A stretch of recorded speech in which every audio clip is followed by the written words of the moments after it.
नमस्कार दोस्तों, मैं प्रिंस सैनी आपका स्वागत करता हूं हमारे चैनल लर्न एंड ग्रो में। आज हम बात करेंगे AC circuit containing resistance, inductance and capacitance in series, जिसको हम आरएलसी सर्किट भी बोलते हैं। पहले हमने एसी सर्किट को डिस्कस किया था अकेले के साथ, यानी कि रेजिस्टेंस के साथ, इंडक्टेंस के साथ, फिर कैपेसिटेंस के साथ, एक एक हमने लिया था। अब इन तीनों को ही हम इकट्ठा लेंगे सीरीज के अंदर और इस सर्किट को डिस्कस करेंगे। अब वो जो बेसिक है आपको सारा याद रखना है इसके अंदर। यहाँ पर हम ले लेते हैं एक रेजिस्टेंस, एक इंडक्टेंस और एक कैपेसिटर। तो यहाँ पर हम इसको आर से डिनोट कर देते हैं, इंडक्टेंस को एल से और कैपेसिटर को सी से। इनको हम सीरीज में लगा देंगे और इनको एसी सप्लाई हम दे देंगे। तो जो एसी सप्लाई होती है, हमें पता है जो अप्लाइड ईएमएफ होती है उसको हम क्या लेते हैं, E = E0 sin omega T. अब यहाँ से जैसे ही आप ईएमएफ को अप्लाई करेंगे तो यहाँ पर जो करंट की वैल्यू है हर एक के अंदर हमने देखी थी वो क्या क्या होती है। तो वो क्या क्या थी हमारे पास, I = I0 sin omega T plus π/2। ये किसके लिए थी, ये थी हमारी कैपेसिटर के लिए, यानी कि जो करंट था वोल्टेज से वो लीड करता था π/2 90 डिग्री। इसी तरह से अगर ये देखें I = I0 sin omega T, ये किसके लिए था, रेजिस्टेंस के लिए। और यहाँ पर ये सेम फेज में रहते थे, जैसे E = E0 sin omega T, I = I0 sin omega T. तो ये था रेजिस्टेंस के लिए। और जब करंट जो है लैग करता था वोल्टेज से, तो वो किस केस में था, इंडक्टेंस के केस में था। ये हम प्रूव कर चुके हैं पहले के लेक्चर्स में। अगर यहाँ पर देखें इनके लिए, अगर हम फेजर्स को या फिर एरो के थ्रू हम इनको दिखाएं तो वो किस तरह से दिखा सकते हैं। अगर हम यहाँ पर V और I की बात करें तो यहाँ पर ये तीनों जो है सीरीज में कनेक्टेड हैं, तो करंट तो सब में से सेम जाएगा, सेम रहेगा। तो यहाँ पर हम इसको तो हम दिखा देते हैं, जो ब्लैक लाइन है इसको हम दिखा देते हैं I के साथ और इसको दिखा देते हैं V के साथ। तो ये VR हो गया, ठीक है। इसी तरह से अब ये जो सेम फेस में है, तो इसलिए हमने रेजिस्टेंस के लिए ये दोनों ही एक दिशा के अंदर दिखा दिए। लेकिन इंडक्टेंस के केस में क्या है, इंडक्टेंस के केस में अगर हम देखें तो ये जो है 90 डिग्री लैग करता है वोल्टेज से। तो यहाँ पर जो ये ग्राफ बनेगा इस तरह से बनेगा। अब यहाँ पर ये जो होगा 90 डिग्री, अगर हम एंटी क्लॉकवाइज देखेंगे इससे करंट से, जो I है यहाँ पर हमने VR शो किया, यहाँ पर इंडक्टेंस के लिए इसको VL शो कर देते हैं। तो 90 डिग्री जो एंटी क्लॉकवाइज जो है, यानी कि यहाँ पर तो होगा हमारी वोल्टेज, और इससे जो है करंट से अगर हम देखें एंटी क्लॉकवाइज है ये 90 डिग्री, यानी कि ये जो करंट है ये लैग कर रहा है वोल्टेज से। इसी तरह से कैपेसिटर के लिए अगर हम देखें तो ये ग्राफ बिल्कुल उल्टा हो जाएगा। तो करंट जो है यहाँ पर है और यहाँ पर इससे क्लॉकवाइज, ये जो 90 डिग्री क्लॉकवाइज हमें मिलेगी VC। तो VC, VL, VR ये क्या चीजें हैं, जो वोल्टेज अक्रॉस है रेजिस्टेंस के, इंडक्टेंस के और कैपेसिटर के। अब हमें पता है जो V होता है, अगर रेजिस्टेंस के लिए बात करें तो V अगर हम लें VR को, तो वो किसके बराबर होगा, वो होता है हमारा I0 R के बराबर, इसके ही बराबर होता है। अगर हम रेजिस्टेंस के केस में बात करें V = IR होता है। इसी तरह से अगर हम VL की बात करें, यानी कि इंडक्टेंस के केस में बात करें, तो वो किसके बराबर होगा, वो होगा हमारा I0 XL के बराबर, इसी के बराबर होगा जो ये VL है।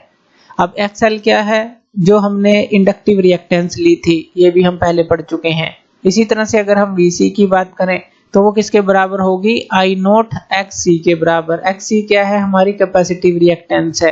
तो ये फॉर्मूले भी हमने निकाल लिए थे। तो इसके लिए अगर हम फेजर डायग्राम को बनाएं तो ये सारी चीजें आपको याद रखनी है। अब हम एक फेजर डायग्राम को बनाते हैं, इसके दो मेथड है, एनालिटिकल ट्रीटमेंट भी है आरएलसी सर्किट के लिए, एक फेजर ट्रीटमेंट भी है। तो हम फेजर डायग्राम के थ्रू इसको समझेंगे। और जो फेजर डायग्राम है ये जो हमने बनाए हैं, ये जो ग्राफ बनाए हैं, इन्हीं के थ्रू वो बन जाएगा। बस याद रखना है कि L के केस में एंटी क्लॉकवाइज है, यानी कि VL ऊपर है, और VC जो है नीचे है, यानी कि क्लॉकवाइज है 90 डिग्री से, जो अगर करंट से देखें। और ये जो हमारा VR है वो इस करंट के फेस में ही है, यानी कि इसी तरफ है करंट भी और VR भी। तो चलिए इसका फेजर डायग्राम हम बना लेते हैं। ये हमने दोनों चीजें यहाँ पर बना ली। ये किसके लिए हमने बनाई, ये रेजिस्टेंस के लिए, ये इंडक्टेंस के लिए और ये कैपेसिटर के लिए। यहाँ पर ये क्या है, VL है, ये क्या है, VC है, ये I है, ये I है, ये I है और ये क्या था, VR। तो ये चीजें हैं। चलिए फेजर डायग्राम को बना लेते हैं। हम सबसे पहले क्या करेंगे, एक वर्टिकल लाइन लगा लेते हैं।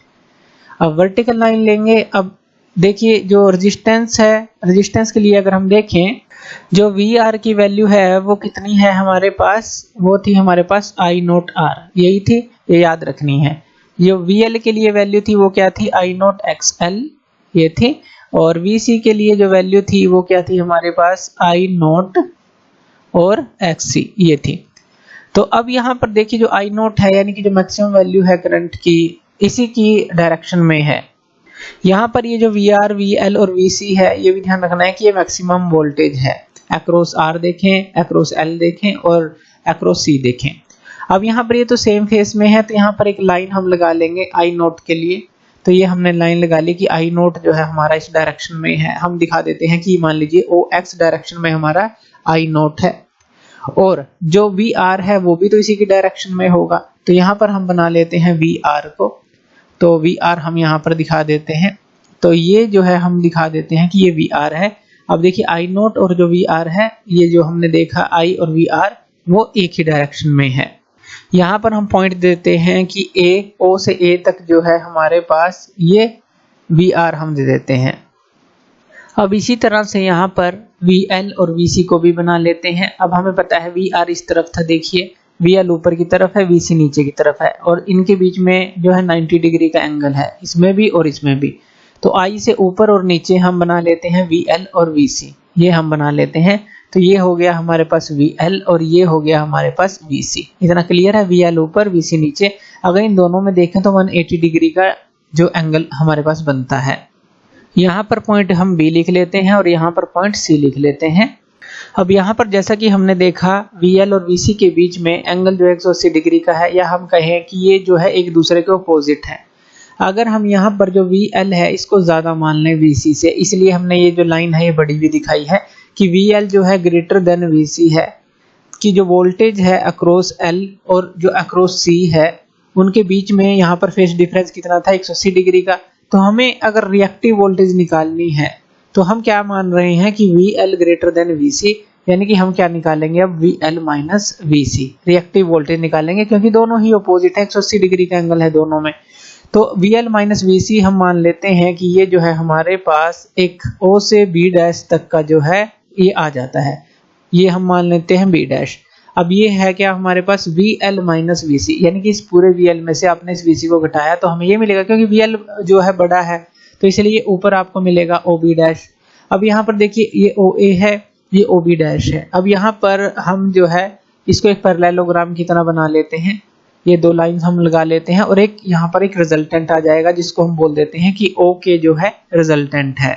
और ये जो रिजल्टेंट है ओ के, ये दर्शा क्या रहा है, ये वेक्टर सम दिखा रहा है वी आर का, वी एल का और वी सी का।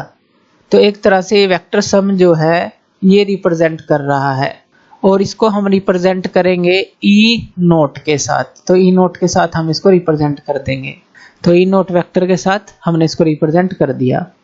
अब ये जो है हम मान लेते हैं इससे जो एंगल बना रहा है इस आई नोट से, ये है एंगल फाई। अब हमें तो फेजर ही चाहिए थे, आई नोट और ई नोट हमें चाहिए थे मेन। तो ये फाई एंगल इससे बना रहा है। तो फेजर आई नोट से ये ई नोट जो है, ये करंट फेजर है आई नोट, और ये जो ई नोट है ये क्या है हमारा जो वोल्टेज फेजर है या ईएमएफ फेजर है वो बोल लीजिए।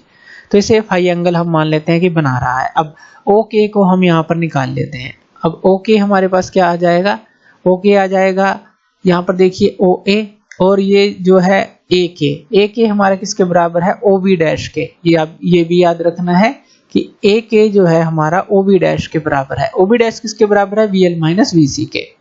तो यहाँ पर हम लिख सकते हैं कि जो ओ ए का स्क्वायर है प्लस ओ बी डैश का स्क्वायर है, ये ओ के आ जाएगा, यानी कि ओ ए का स्क्वायर और ए के का स्क्वायर, ए के किसके बराबर है, ओ बी डैश के स्क्वायर के बराबर। तो ये हमने यहाँ पर लिख लिया, इनकी वैल्यूज को पुट कर देंगे। जो ओ के है ये हमने क्या माना है, ई नोट माना है, तो यहाँ पर हम लिख लेते हैं ये ई नोट है, और अंडर रूट में अब ओ ए कितना है, ओ ए ये हमारे पास वी आर है, तो यहाँ पर इसका स्क्वायर हो जाएगा, प्लस ये कितना है O B dash, V L minus V C है, तो यहाँ पर ये क्या हो जाएगा हमारे पास V L minus V C का स्क्वायर हो जाएगा। इतना क्लियर है। अब इसको भी ओपन कर लेते हैं। वी आर की वैल्यू हमारे पास कितनी होती है, आई नोट आर होती है, तो यहाँ पर ये क्या आ जाएगा हमारे पास आई नोट आर का स्क्वायर आ जाएगा।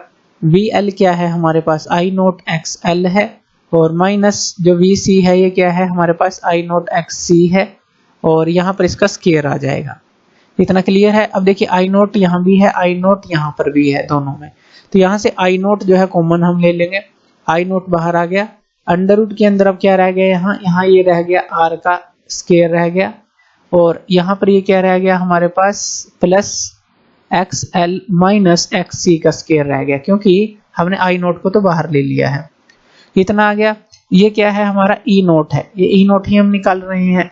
अगर हम यहाँ पर टोटल इफेक्टिव रेजिस्टेंस की बात करें, जो आरएलसी सर्किट है ये वाला इसकी, तो इसको हम कहते क्या हैं, इसको भी एक हम नाम देते हैं, ये भी आपको याद होना चाहिए। इसको हम बोलते हैं इम्पीडेंस।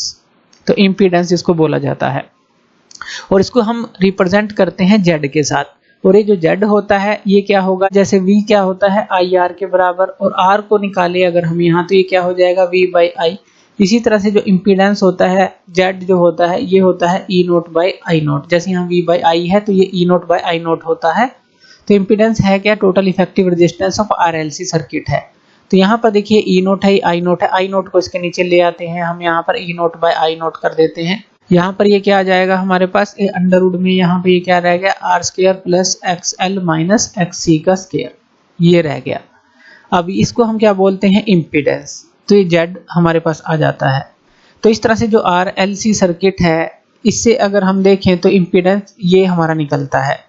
और अगर इस फेजर डायग्राम में देखें जो ई नोट है और ये आई नोट है, ई नोट जो है वो करंट से कितना लीड कर रहा है, फाई एंगल लीड कर रहा है। तो यहाँ पर आप tan फाई को भी निकाल सकते हैं। जो tan फाई है वो क्या हो जाएगा हमारे पास ए के बाई ओ ए, यही होगा A K by O A tan phi जो होगा।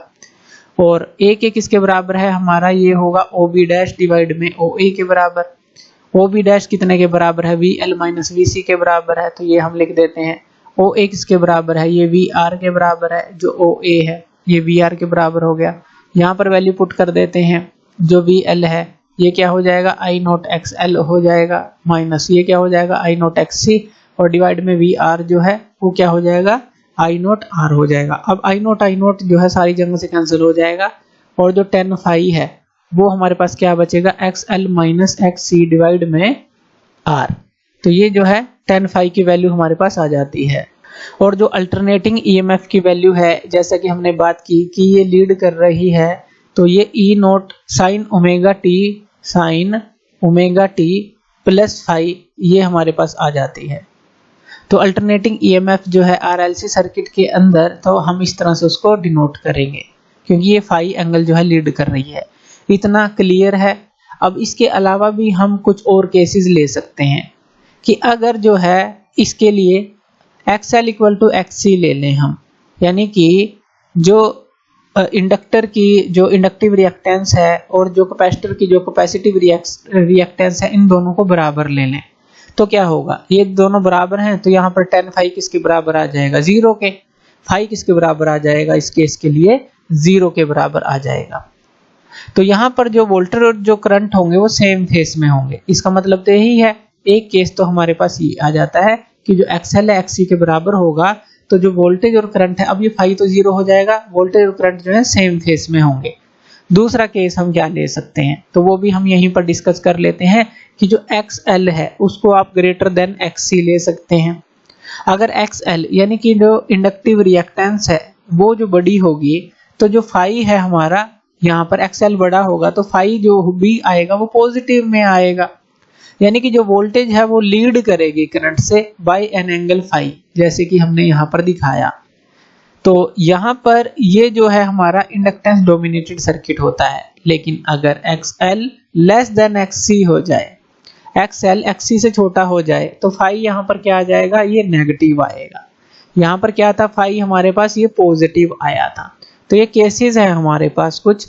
और जब फाई नेगेटिव आएगा, यानी कि जो वोल्टेज है वो लैग करेगी करंट से bye A phase angle phi, और इसको हम कैपेसिटेंस डोमिनेटेड सर्किट बोलेंगे। तो इस तरह से अलग अलग तरह से आप यहाँ पर केस भी बना सकते हैं।